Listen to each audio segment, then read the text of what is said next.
O milagre de Luciana, quando a fé venceu o desespero. Luciana tinha apenas 23 anos, mas já carregava nas costas um fardo que parecia muito maior do que sua idade. Há quase um ano, ela acordava todas as manhãs com um enjoo insuportável, uma queimação no estômago que a deixava prostrada, incapaz até de tomar um gole de água. Os médicos tinham diagnosticado gastrite severa, mas os remédios só aliviavam por algumas horas. As noites eram de dor, e as manhãs, de desespero. Ela já havia perdido o emprego como auxiliar administrativa porque faltava demais, e a vergonha de pedir ajuda aos parentes a fazia chorar sozinha no quarto. Meu Deus, até quando? Sussurrava, encostada na parede do banheiro, enquanto a dor a dobrava pelo meio. Foi numa tarde cinzenta, enquanto esperava o ônibus para mais uma consulta médica sem esperança, que uma senhora de cabelo branco preso em um coque baixo se aproximou dela. Vestia um vestido longo, simples, de tecido florido, e carregava uma Bíblia desgastada na mão. Minha filha, você está muito pálida. Posso sentar aqui do seu lado? Perguntou, com uma voz macia, mas firme. Luciana assentiu, sem ânimo para a conversa. Mas a senhora, que se apresentou como Dona Maria, não desistiu. Eu vejo que você está sofrendo. Na congregação onde congregamos, muitos têm sido curados por meio da oração. Jesus ainda opera milagres, minha filha. Você já tentou buscar a Deus? Luciana olhou para ela, entre incrédula e desesperada. Já orei, Dona Maria. Mas parece que Deus não me ouve. A senhora sorriu, como se soubesse de um segredo. Deus ouve, sim. Mas às vezes Ele quer que a gente vá até Ele do jeito certo.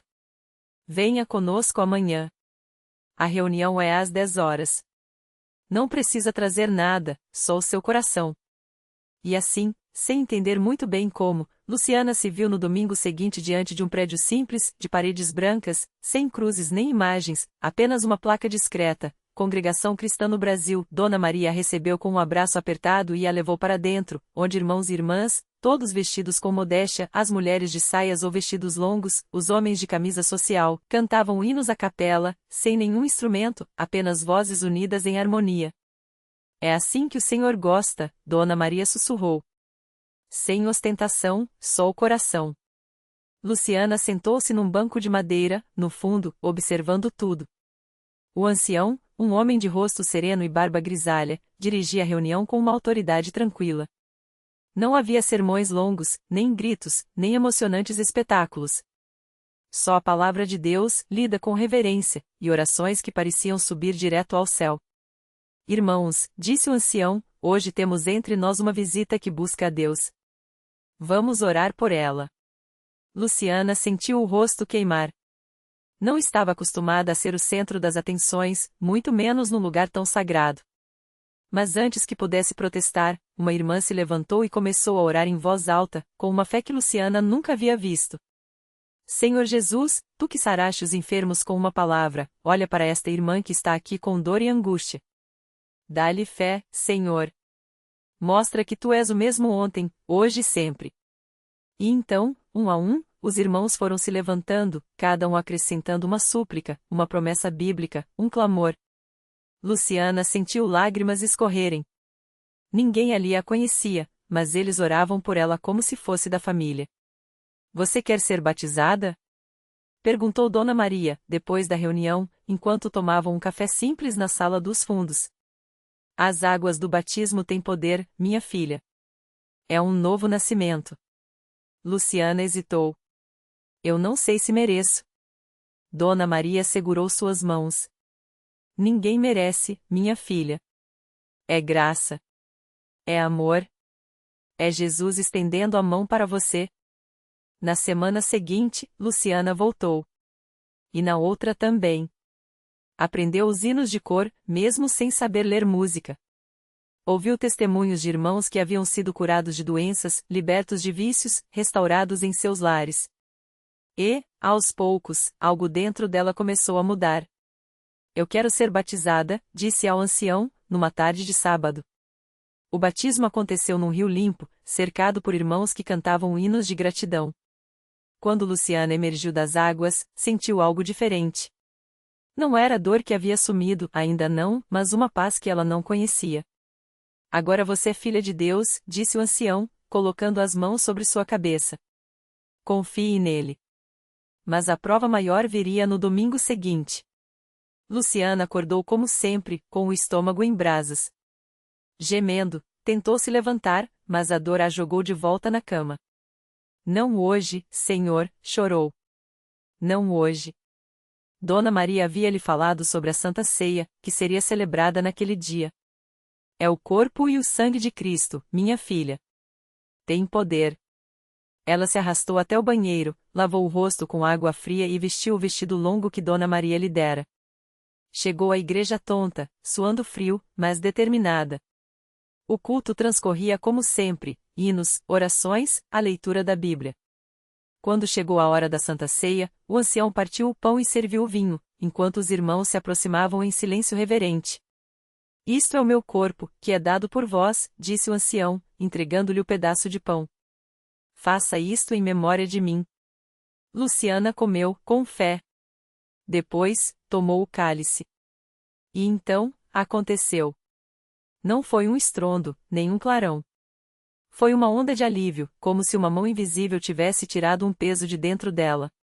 A queimação sumiu. A náusea desapareceu. Ela abriu os olhos, assustada, e viu que Dom Maria a observava, com lágrimas nos olhos. Você sente? Perguntou a irmã, baixinho. Luciana sentiu, sem conseguir falar. Ela sentia. Não havia mais dor. Quando se levantou para dar o testemunho, as pernas tremiam, mas a voz saiu firme. Irmãos, eu vim aqui doente, sem esperança. Mas Deus me curou. Não foi médico, não foi remédio. Foi Jesus. Foi a fé. Foi a oração de vocês. A igreja inteira se encheu de glórias a Deus. O ancião sorriu, com os olhos brilhando. Isso é o Evangelho, meus irmãos. Deus ainda faz milagres para quem crê. Nos meses que se seguiram, Luciana nunca mais sentiu aquela dor. Conseguiu outro emprego, dessa vez numa padaria perto de casa, e todas as manhãs, antes de sair, ela orava: Senhor, obrigada por mais um dia sem dor. Usa-me para abençoar alguém hoje. Ela aprendeu que a fé não é só pedir, é também agradecer. Que Deus não desampara quem nele confia. E que, às vezes, a cura não vem do jeito que a gente imagina, mas da maneira que mais precisamos, com humildade, com amor e dentro de uma igreja que não busca fama, mas só a glória de Deus. Hoje, quando alguém lhe pergunta como foi curada, Luciana sorri e responde: Não foi eu. Foi Jesus. E foi na congregação cristã, onde aprendi que os milagres acontecem quando a gente se entrega de verdade. Um dia, enquanto Luciana arrumava os pães na vitrine da padaria, uma mulher entrou correndo, com os olhos cheios de lágrimas. Era Dona Maria, uma cliente conhecida que sempre comprava um pão francês pela manhã. Dessa vez, porém, ela não veio por pão. Segurava um exame médico amassado na mão e mal conseguia falar. Minha filha, ela gaguejou, mostrando o papel, os médicos disseram que é leucemia. Que não tem mais jeito. Luciana sentiu o coração apertar. Lembrou-se de quando ela mesma esteve ali, desesperada, sem esperança. Mas agora sabia que Deus não abandonava ninguém. Colocou a mão no ombro de Dona Maria e falou com uma calma que só quem já tinha sido tocado por Deus poderia ter. A senhora já levou isso para Jesus? Dona Maria olhou confusa, como se não entendesse. Luciana então contou sua história. Falou da dor que a consumia, das noites sem dormir, do dia em que entrou na congregação cristã e saiu diferente. Não com palavras bonitas, mas com a verdade simples de quem viveu. Eu também achei que não tinha mais jeito, disse Luciana, enxugando uma lágrima que escapou dos olhos de Dona Maria. Mas Deus é maior que qualquer doença. Vamos orar? Dona Maria assentiu, ainda trêmula. Ali mesmo, entre os pães e o cheiro de café, Luciana fechou os olhos e orou com uma fé que não vinha dela, mas do Espírito que agora morava nela. Não foram palavras ensaiadas, mas um clamor do coração: Senhor, a senhora não aguenta sozinha. Mas o Senhor pode. Toca na vida dessa criança, como tocou na minha. Em nome de Jesus. No domingo seguinte, Luciana levou Dona Maria à igreja. Não foi fácil convencê-la, a mulher dizia que não tinha roupa bonita, que não sabia se comportar, que Deus não ia querer ouvi-la. Mas Luciana insistiu. Deus não olha a roupa, Dona Maria. Ele olha o coração. E o seu lugar não é só para quem está bem, é para quem precisa dele.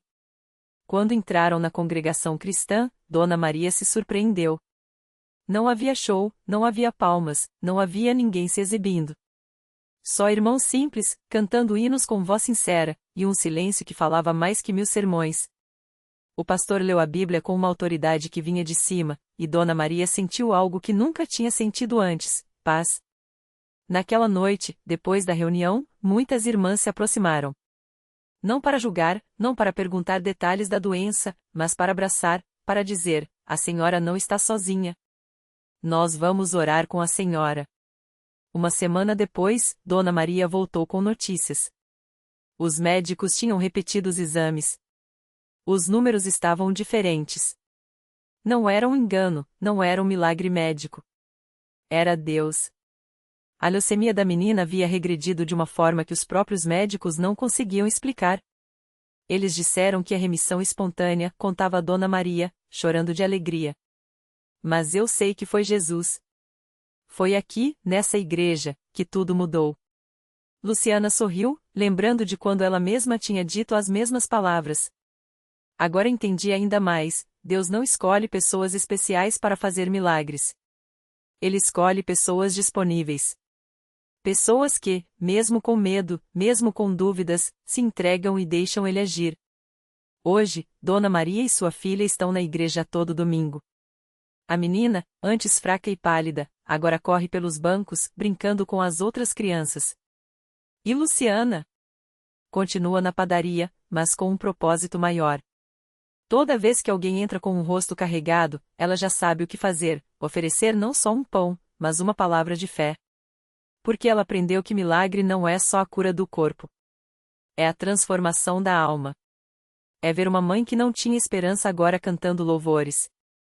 É saber que, onde a fé é verdadeira, Deus age. E que a congregação cristã não é só um lugar de reunião, é um lugar onde o céu toca a terra, onde vidas são restauradas, onde Jesus ainda hoje estende a mão para quem nele crê. E assim, como um rio que não para de fluir, as histórias de milagres continuam. Porque Deus é fiel. E ele nunca muda. Na mesma cidade, a alguns quarteirões dali, morava o Sr. Antônio, um homem de mãos calejadas e coração pesado. Há anos, ele trabalhava como mecânico em uma pequena oficina, mas a vida lhe havia tirado mais do que apenas o suor do rosto. A morte da esposa, dores nas costas que o deixavam acamado por dias e uma solidão que parecia não ter fim. Os vizinhos até tentavam animá-lo, mas Antônio só respondia com um aceno de cabeça e um suspiro fundo. Deus não se importa comigo, ele costumava dizer, enquanto tomava seu café preto, olhando para o vazio. Até que um dia, seu filho mais novo, que havia começado a frequentar a congregação cristã, chegou em casa com os olhos brilhando. Pai, hoje o irmão falou sobre a fé que move montanhas. E eu acredito nisso. O senhor não quer ir comigo domingo? Só uma vez. Antônio quase riu. Já tentei de tudo, filho. Reza, médico, remédio. Nada adianta. Mas o menino, teimoso como só uma criança cheia de fé pode ser, insistiu: mas o senhor nunca tentou Deus, pai. De verdade. No domingo seguinte, quase arrastado pelo filho, Antônio entrou na igreja. Não sabia os hinos, não entendia direito as palavras, mas algo naquele lugar era diferente. Não eram só as vozes unidas em louvor, nem o silêncio respeitoso durante a oração. Era uma paz que ele não sentia há anos. Quando o irmão na mesa falou sobre a misericórdia de Deus e como ele nunca desampara os seus, Antônio sentiu algo estalar dentro do peito. Lágrimas que ele jurava não ter mais escorreram sem permissão. Naquela noite, ele não conseguiu dormir. Orações que nem sabia que existiam saíram de seus lábios. Senhor, se o Senhor existe mesmo, me mostra um sinal. Só um. E Deus, que sempre ouve os corações sinceros, respondeu. Na segunda-feira, Antônio acordou sem a dor nas costas. Não era um alívio passageiro, daquele que vem e vai. Era como se algo tivesse sido desfeito dentro dele. Levou as mãos às costas, mexeu o corpo, andou pela casa. Nada. Nenhum incômodo. O filho, ao vê-lo se movendo livremente, gritou: "É um milagre, pai." E Antônio, pela primeira vez em anos, sorriu de verdade. Mas o maior milagre ainda estava por vir. Porque a cura do corpo foi só o início. Antônio começou a frequentar a igreja não por obrigação, mas por fome da palavra, fome daqueles momentos onde sentia Deus falando direto com ele. A oficina, que antes era um lugar de queixas, virou um ponto de testemunho. Clientes que chegavam reclamando da vida saíam ouvindo sobre um Deus que ouve, que cura, que transforma. Alguns até aceitavam seu convite para irem à igreja. "Se Deus fez isso por mim, pode fazer por você também", ele dizia, com uma certeza que só quem experimentou o sobrenatural pode ter. Hoje, anos depois, Antônio não é mais o mesmo homem. Ele ainda conserta carros, mas agora conserta também corações. Toda semana, depois do culto, ele fica na porta da igreja, cumprimentando os irmãos, especialmente os novos daqueles que chegam com o olhar perdido, como ele já chegou. "Não desista", ele costuma dizer, colocando a mão no ombro deles. Deus tem um tempo para tudo. E quando é a hora dele, ninguém segura a bênção. E assim, como um fogo que se espalha, a história de Antônio se juntou à de Luciana, à da menina que sarou, à de tantos outros que, na congregação cristã, encontraram não só uma religião, mas um encontro. Porque milagre não é só o que a gente vê. É o que a gente vive. É a mão de Deus, que não mudou desde os tempos da Bíblia, ainda hoje estendida, pronta para tocar quem tem fé, mesmo que seja do tamanho de uma semente de mostarda. Na mesma igreja onde Antônio encontrou sua transformação, uma jovem chamada Marisa chegava todos os domingos com o peso de um segredo que a consumia. Ela tinha apenas 23 anos, mas carregava nos olhos uma tristeza que parecia de décadas. Há 2 anos, um acidente de carro tinha tirado a vida de seu noivo, e desde então, ela vivia entre a culpa e a dor. "Se eu não tivesse insistido para ele sair naquela noite chuvosa", repetia em suas noites de insônia. Marisa começou a frequentar a congregação cristã por insistência de uma colega de trabalho, que via nela um vazio que nenhuma palavra conseguia preencher. No início, ela entrava, sentava no último banco e saía antes do final do culto, como se temesse que Deus a visse de verdade. Mas aos poucos, algo aprendeu ali. Não eram as palavras do irmão que pregava, nem os hinos que ela ainda não conhecia bem. Era a paz que sentia ao fechar os olhos e deixar o silêncio do templo envolver sua alma ferida. Até que, numa quarta-feira de oração, tudo mudou. Enquanto os irmãos oravam em voz baixa, Marisa sentou-se no banco de sempre, mas dessa vez, não conseguiu segurar as lágrimas. Elas caíram sem controle, molhando suas mãos entrelaçadas. Foi então que sentiu uma mão suave tocar seu ombro. Era irmã Clara, uma senhora de cabelos brancos e sorriso tranquilo, que há anos servia na igreja como conselheira. "Filha, Deus não quer que você carregue isso sozinha", ela sussurrou. "Entregue a Ele." Marisa não sabia orar direito, mas naquela noite, balbuciou entre soluços: "Senhor, eu não aguento mais, se o Senhor existe mesmo, me tira dessa dor." Não houve voz do céu, nem luzes brilhantes. Mas algo dentro dela se quebrou e depois, se reconstruiu. Nos dias seguintes, a memória do acidente ainda vinha, mas agora sem o mesmo veneno. Ela começou a perceber pequenos sinais, um versículo que parecia escrito só para ela, um irmão que, sem saber de nada, lhe falou exatamente o que precisava ouvir, a sensação de que, pela primeira vez em anos, não estava sozinha. Um domingo, durante o culto, enquanto o coro cantava "Deus é fiel, em tudo Ele provê", Marisa sentiu algo tão forte que suas pernas tremeram. Era como se uma corrente de amor a envolvesse, dissolvendo a culpa que a aprisionava. Ela não soube explicar depois, mas saiu dali diferente. Não que a saudade do noivo tivesse desaparecido, isso, ela sabia, nunca iria embora. Mas agora, junto da dor, havia uma certeza: Deus não a havia abandonado. Pelo contrário, Ele a havia encontrado bem ali, no banco de trás da congregação cristã, e lhe dera um novo motivo para viver. Hoje, Marisa serve na igreja ajudando outras mulheres que, como ela, chegam com o coração partido. "Eu não tenho respostas para tudo", ela costuma dizer, "mas tem uma coisa que ninguém pode tirar: a prova de que Deus ouve. Mesmo quando a gente acha que não merece." E assim, mais uma história se soma àquelas que, na CCB, não são contadas como lendas, mas como testemunhos vivos de que, onde há fé, Deus age às vezes de forma silenciosa, mas sempre de forma certa. Porque milagre não é só curar o corpo. É curar a alma. É fazer o impossível se tornar real na vida de quem confia. Na mesma cidade onde Marisa encontrou sua esperança, vivia um homem chamado João. Ele era conhecido por todos como um trabalhador incansável, sempre de cabeça baixa e mãos calejadas pelo sol. Mas por trás daquele semblante sério, carregava uma dor que poucos imaginavam. Há anos, sua filha mais nova, Ana, sofria de uma doença rara que os médicos não conseguiam diagnosticar com precisão. As crises eram frequentes, e a cada internação, João via o brilho dos olhos da menina se apagar um pouco mais. Certa noite, depois de mais um dia exaustivo no hospital, João chegou em casa e se sentou à mesa da cozinha, esgotado. Sua esposa, Maria, colocou uma xícara de café na sua frente, mas ele nem tocou. Não aguento mais ver ela assim, confessou, com a voz embargada. Maria, que já havia ouvido falarem das orações poderosas na congregação cristã, segurou sua mão e disse: "Por que não vamos lá? Não custa tentar." No início, João relutou. Oração não é remédio, ele respondia. Mas o desespero falava mais alto. No domingo seguinte, entraram pela primeira vez na igreja.